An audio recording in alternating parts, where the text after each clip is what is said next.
gosh, look at the crowd. Come this way. Those who spread goodness radiate happiness to everyone around them. Introducing LOLC Finance Credit Cards. Fuel the goodness in you. Welcome to Lmd Newsweek. I'm Ashwini Vethakan. We begin with a look at the COVID-19 situation in the island. As of this week, the total number of patients infected with COVID-19 stands at 61,586, with the total number of recoveries reaching 54,435, and the number of deaths now stands at 297. It was reported on Wednesday that a new variant of the COVID-19 virus is now in Sri Lanka. Researchers in Sri Lanka have identified a new variant of the coronavirus which is different from the one spreading in the UK. According to researchers at the University of Sri Jayewardenepura, this new variant is currently spreading in countries like Switzerland, Denmark, Iceland and Germany. As of this week, around 20,000 PCR tests have been conducted on a daily basis, according to the Director General of Health Services. At present, PCR tests are conducted at close to 40 hospitals across the country, including 5 private hospitals. He further noted that PCR machines will be installed at the Kegol and Kaluthara hospitals in the future.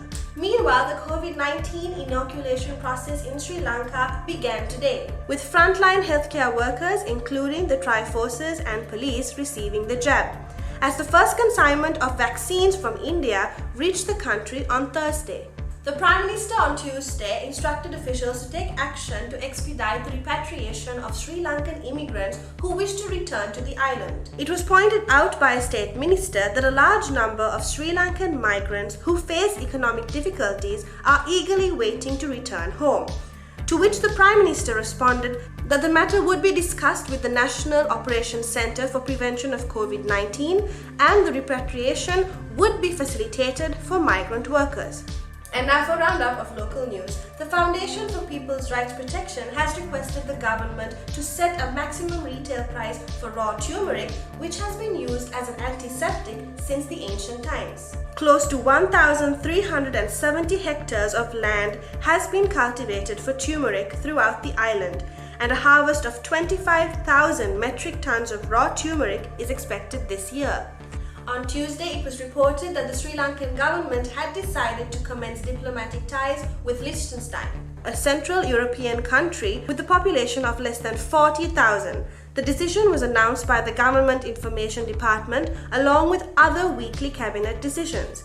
Moving on to business news, after securing the cabinet nod to increase the daily minimum wage of plantation workers up to 1,000 rupees under the provisions of the Wages Board Ordinance, the Labour Minister has issued a one-week ultimatum to regional plantation companies and plantation sector trade unions to reach a consensus to implement the proposed wage hike through the collective bargaining process. In the backdrop of increased stock market activities, the Securities and Exchange Commission earlier this week cautioned investors and the general public to unsolicited stock tips or advice circulated through bulk SMS, websites and social media platforms.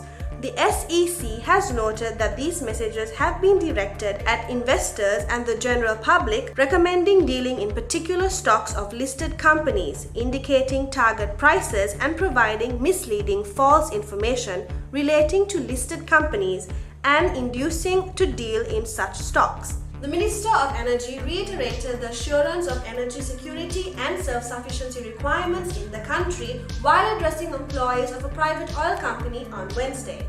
In line with the national policy of Saubhagya Dakma, the minister further elaborated on the plan to make Sri Lanka the energy hub of Asia. And now for a roundup of global news. The total number of COVID-19 cases has officially surpassed 100 million, with the recovered number being a little over 72 million, while the number of fatalities is still within 2 million.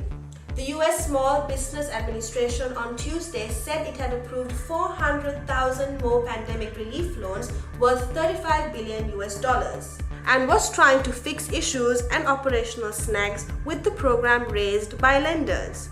China's central bank governor has signaled that the door remains open for Ant Group's stock market debut. Ant Group, backed by billionaire founder of e-commerce giant Alibaba Jack Ma, was set to list its shares in November. However, regulators suspended the listing and the People's Bank of China later ordered a major shake-up at Alibaba.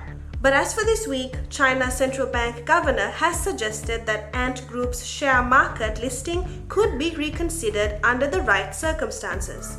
Prime Minister Jacinda Ardern has said New Zealand and the world need to return to some semblance of normality before she opens the country's borders to foreign nationals. The Prime Minister on Tuesday said she would not open the country again until New Zealanders were vaccinated and protected, a process that will not start for the general population until the middle of this year.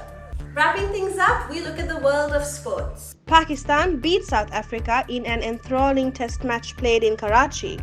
Pakistan were left with only 88 runs to score, achieved their target in 22.5 overs for the loss of 3 wickets. Afghanistan beat Ireland by 36 runs in Abu Dhabi to complete a 3-0 one-day international series victory.